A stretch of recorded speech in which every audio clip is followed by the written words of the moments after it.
We saw the debut of boxing royalty Clarissa Shields this past weekend. Bellator had a title fight, the UFC had 2 title fights, Invicta had a tournament, and then this weekend, there's more PFL action and a UFC Fight Night. Welcome to Cage Minds MMA show.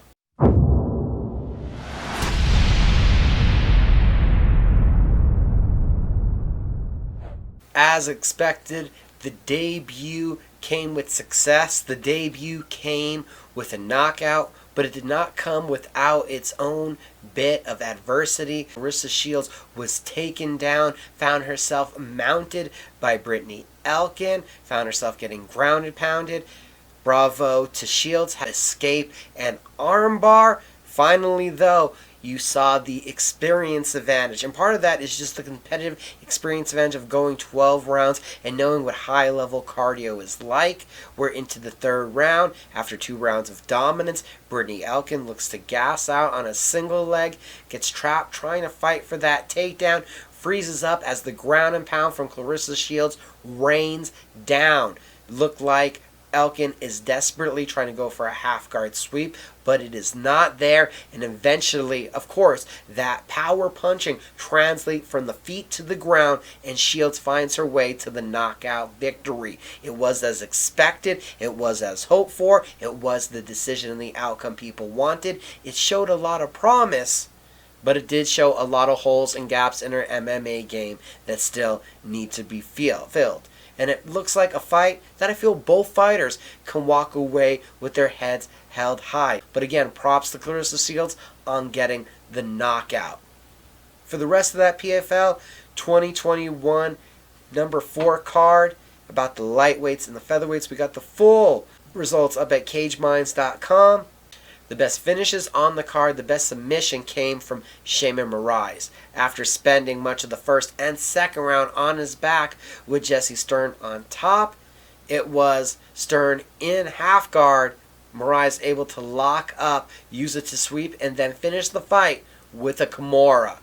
And for the best knockout, that was courtesy of Chris Wade, normally a wrestler, but he found the range and his shin met Arman Asimpov right in the face as Asimpov was level changing, a couple follow-up punches, and Chris Wade scores the knockout for the best knockout of the PFL 2021 number 4. The welterweight title was on the line in the main event of Bellator 260. Douglas Lima defending against unbeaten Yaroslav Amosov.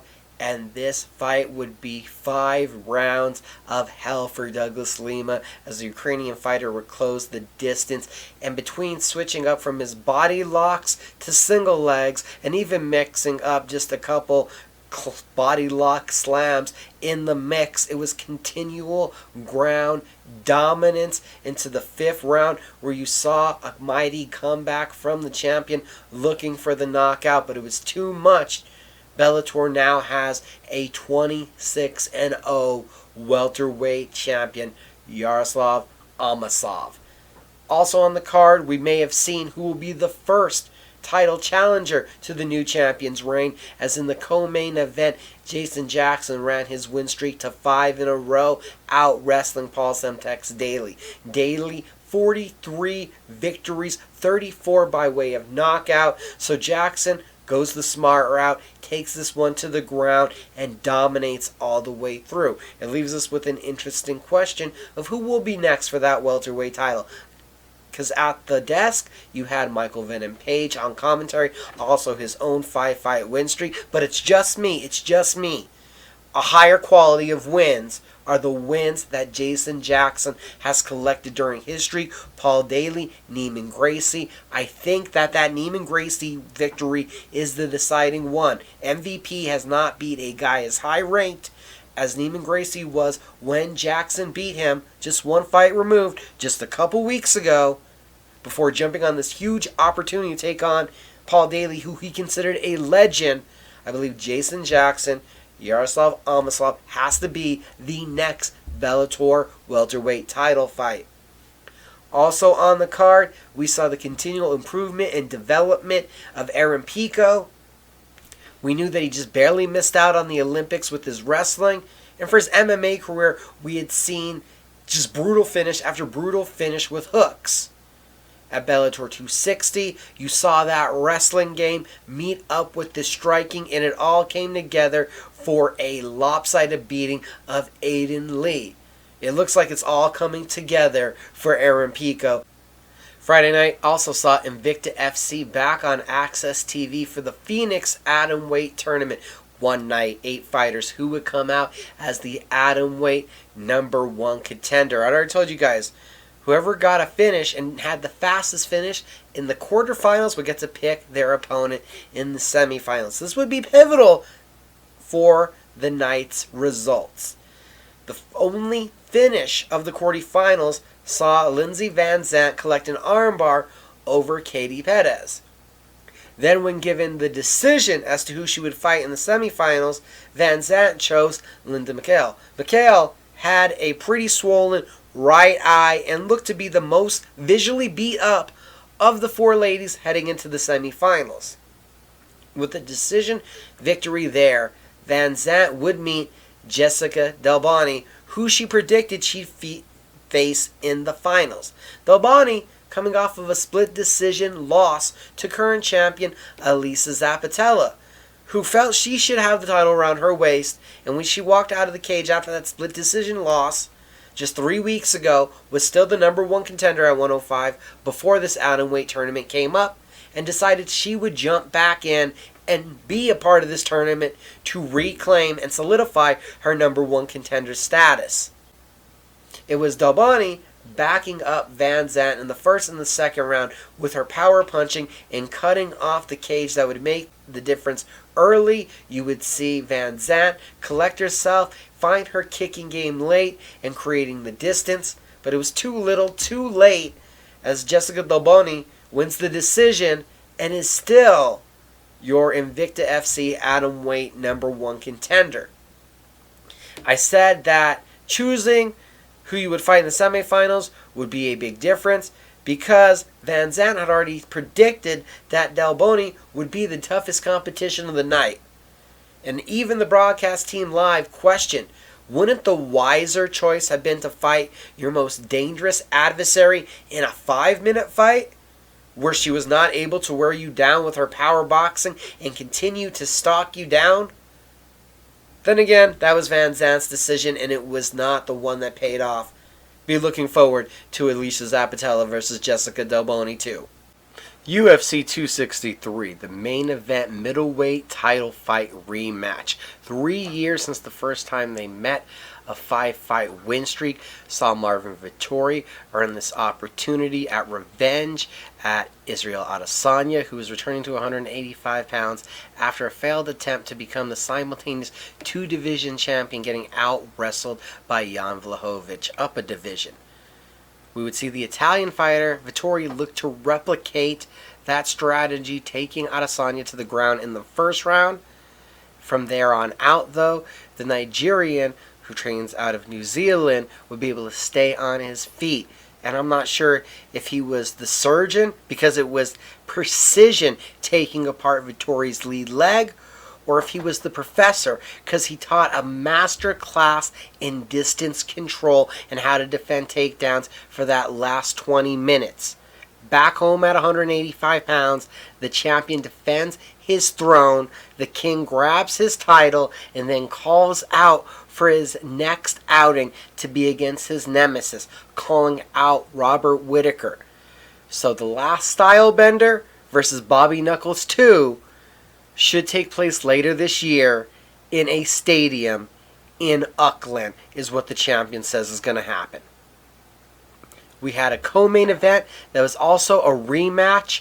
It was for the flyweight title fight. UFC 256, on 3 weeks' notice, Brandon Moreno fought Davidson Figueiredo all the way to a majority draw. With full camps behind them, with not that stress of the short notice fight, would things be different the second time around? No, they would not. The Mexican fighter with a terrific strategy, attacking at all three levels, going to the legs, to the body, and to the head of the champion, taking the Brazilian off guard with a high volume and a high pace, never giving the champion a moment to rest or a moment to plant and load up for his big counter strikes. The power puncher was never able to get off, and into the second round, after a landed strike, a takedown, Figueiredo gives his back to Moreno, who hops on, gets it to the ground, and is able to sink in the rear naked choke. The first Mexican-born UFC champion is here. His name is Brandon Moreno, all the way from being seated last on the Ultimate Fighter, being cut after a 2-fight skid, to winning the LFA title, and now after 3 straight wins in the octagon, Brandon Moreno is a UFC champion. Sometimes when you win, you really lose, and sometimes when you win, people aren't really going to remember that, and unfortunately, that's where Leon Edwards finds himself. 24 minutes of domination in beating Nate Diaz, landing the harder strikes, hitting the takedowns, taking apart Diaz's front leg in the first round, busting Diaz open with huge elbows in the second. But all that is forgotten as Nate Diaz was able to land a big punch with about 90 seconds left to go, and you saw a Leon Edwards who had to resort to the clinch and a whole ton of movement to be able to survive to the final bell. What was a dominant, one-sided beating, that punch changed 2 judges' scorecards. That punch nearly won the fight for Nate Diaz, and that punch is why Nate Diaz is still a star and will make Leon Edwards a little bit hard of a sell for a champion. This was Leon Edwards' opportunity to grab stardom, to make his name known. A huge quality win over a widely known opponent. But that last minute will be unforgettable to the majority of fans. Don't overlook Leon Edwards. He may be the toughest test that Kamaru Usman will have to face in his welterweight title reign. But most people will remember, Nate Diaz won the fight, while Leon Edwards got the win. Earlier on the card, you saw possibly the last time that we'll see Damian Maia in the octagon, unable to secure the takedowns, and susceptible to the strikes. Bilal Muhammad put on a brilliant performance and also showed that he is definitely a top 10 quality fighter. Most disgusting finish of the night came from Paul Craig. He found himself on his back, posed for the triangle armbar, and then looks like he snaps the arm of Jaleel Hill. Thankfully, later we're notified it was just a dislocation from the elbow down, and that's why the arm was flailing around, looking like it was tapping. Featured prelim gave us the fight of the night, where Brad Riddell and Drew Dober went to war for 15 minutes. Early on, it was Dober having the success, dropping and knocking down Riddell, who then went into survival mode for the takedown in the clinch, long enough to clear his head. And by the end of the round, you saw Riddell starting to have success with his right hand. The second round was ultra close on the feet, and both fighters each got takedowns. But the last minute saw Riddell up the volume and again start to land with his right hand and finishing a couple combinations with nasty low kicks. To the third round, where the last minute, Riddell lands the left hand that has Dober backpedaling, looking for the clinch and fighting for a takedown. Fight of the night, what a war. Brad Riddell takes the second and the third rounds. Really close fight.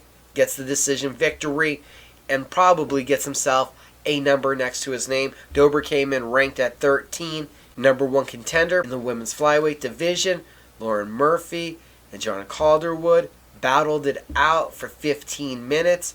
The judges return a split decision that goes in the favor of Lauren Murphy.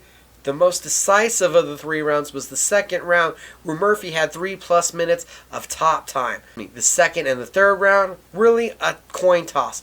Both women landing, both women caused damage. Murphy with a little more control time in the clinch when they hit against the cage. Split decision deserved, And I believe that Lucky Lauren has earned herself an opportunity at the Bullet.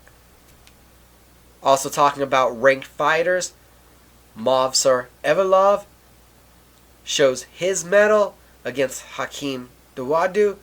Dawodu and Evloev are early on exchanging jabs. The Russian fighter then says, let me attack the grappling. A single leg led to pay dirt, and back control finished out the first round. The second round, a minute in, again Evloev attacks the takedown, is able to get the back, and holds on for control. Knowing he needs the knockout, Dawodu went for broke in the third round. That final minute, Wool hurt, yes hurt. Movsar is able to get the takedown, and again end that round in a grappling position. Came in at number 14 and is going to keep climbing up those 145-pound rankings. And the fastest finish of the night, we just talked about this young man a week ago. Won the LFA 109 main event. Short notice called up Terrence McKinney. He is special. It's a 1-2, a jab cross right down the pipe, a hello, an introduction, and puts Matt Frivola down. A couple hammer fists, and Jason Herzog is jumping in. Now this is going to be caution tale. Please, people, celebrate in a calm manner. As he jumps over the octagon waist high to celebrate with his corner, then on the landing back down into the octagon, an apparent knee injury, sprain hyperextension suffered by McKinney. Hopefully everything comes out well once he gets that checked up. But Terrence McKinney, second week in a row, I'm telling you, this kid is special. Another first round finish, just so explosive. For some headlines, we'll start off with XMMA 2 announcing a featherweight matchup with a pair of Big Show vets for their July 30th card in South Carolina. UFC vet, former CES champion Kyle Bosniak is going to square off with Bellator vet Derek Campos. Speaking of Bellator, the conclusion of the Featherweight Grand Prix will take place on July 17th. Patricio Pitbull Freire versus AJ McKee. The Featherweight title and the Grand Prix belt both on the line. July 2nd, LFA 110 has been announced. They'll take place in Shawnee, Oklahoma. 2 title fights for that card. Joshua De Silverio will take on Jesse Murray for the vacant light heavyweight title, and an interim flyweight title fight as current champion Victor Altamirano is preparing for an opportunity on the Contender Series. So a new interim champion will be crowned when Charles Johnson faces Japan's Yuma Horiguchi.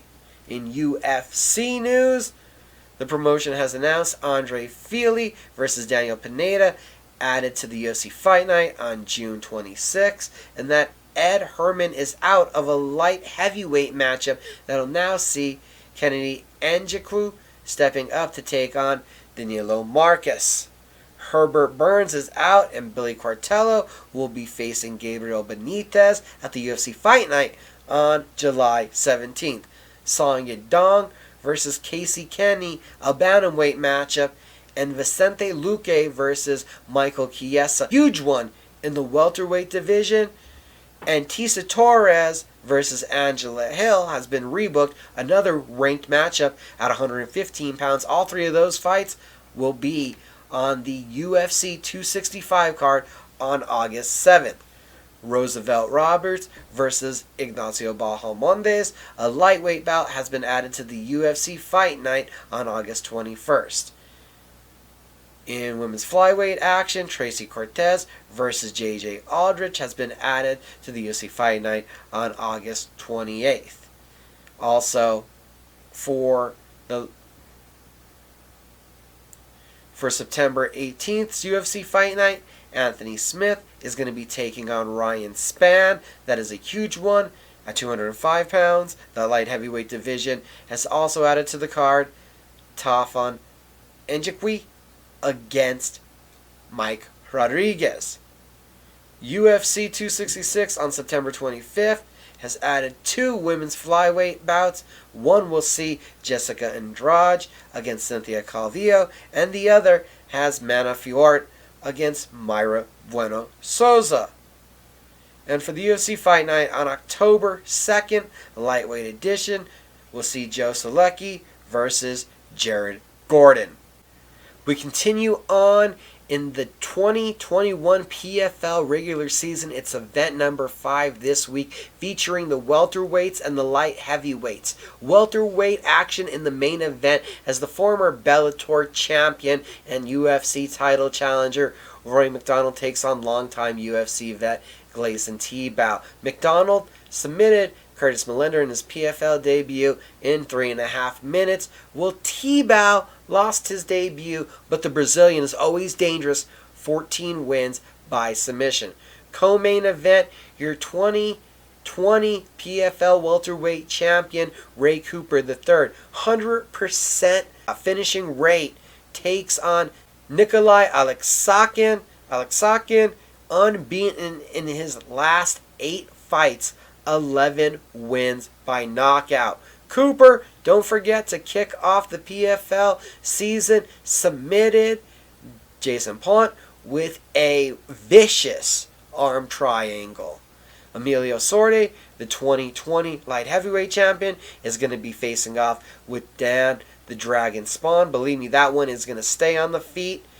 Cesar Ferreira, who had a huge knockout in the first event of the year, comes back to take on Chris Camozzi in what is going to be a meeting of 2 Brazilian Jiu-Jitsu masters. So look for this one to stay on the feet. You can see Antonio Carlos Jr. versus Vinny Magalhães. Not to mention, things do not get any easier for Curtis Millender. Had to face Rory MacDonald in the first event of the season. His second outing will come against the 2019 champion, Magomed Kirov. The PFL action, prelims on ESPN Plus, main card on ESPN2. ESPN Plus this weekend will host UFC Fight Night, Korean Zombie versus Dan Ige. Zombie comes in with that number 4 next to his name, Ige ranked at number 8. Chan Sung Jung looks to rebound from an October loss to Brian Ortega. Ortega crushed Zombie early, and Zombie fought about 20 minutes on autopilot. The guy is double tough and tripled experience. On the other side, Ige, also a killer, has had some tremendous fights in the UFC. He has split decision wins over Mirsad Bektic and Edson Barbosa. Those fights were close, high quality, and tough outings.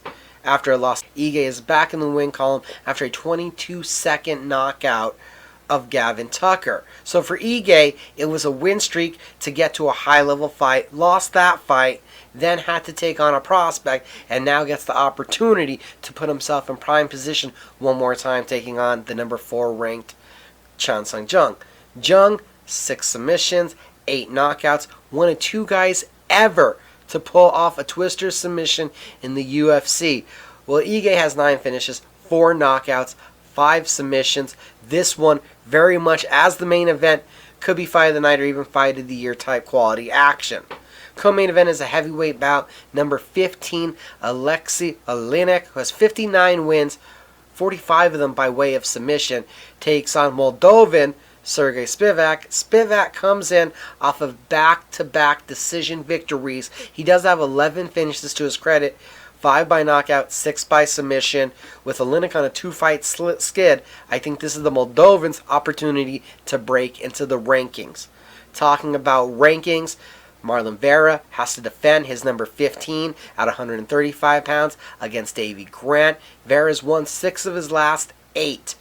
He has all of those 6 wins by finish, 88% finishing rate, 6 knockouts, 8 submissions. While on the other side, Davey Grant, a 3-fight win streak. Overall, the guy has 3 knockouts and 8 submissions. But his last 2 wins are both one-punch knockouts. Look out for his dangerous left hook. Further down the card, in the women's strawweight division, number 13, Vera Jandiroba is going to be taking on Kanekuno Maruta. Maruta comes in off of a dominant decision win in her octagon debut against Ronda Marcos. Maruta, 8-fight win streak overall. Jandiroba has decision losses in the octagon to Mackenzie Dern and Carla Esparza, but has also gotten her hand raised by submitting Mallory Martin and Felice Herrig. This one is going to be dynamic on the mat. Also in women's action at 125 pounds, unbeaten Casey O'Neill is going to be taking on Laura Persipico. O'Neill in February TKO'd Shanna Dobson. It was her second straight knockout win. Well, 2 weeks prior, Persipico was able to outduel the always tough Molly McCann. One final fight to feature on the card at 170 pounds.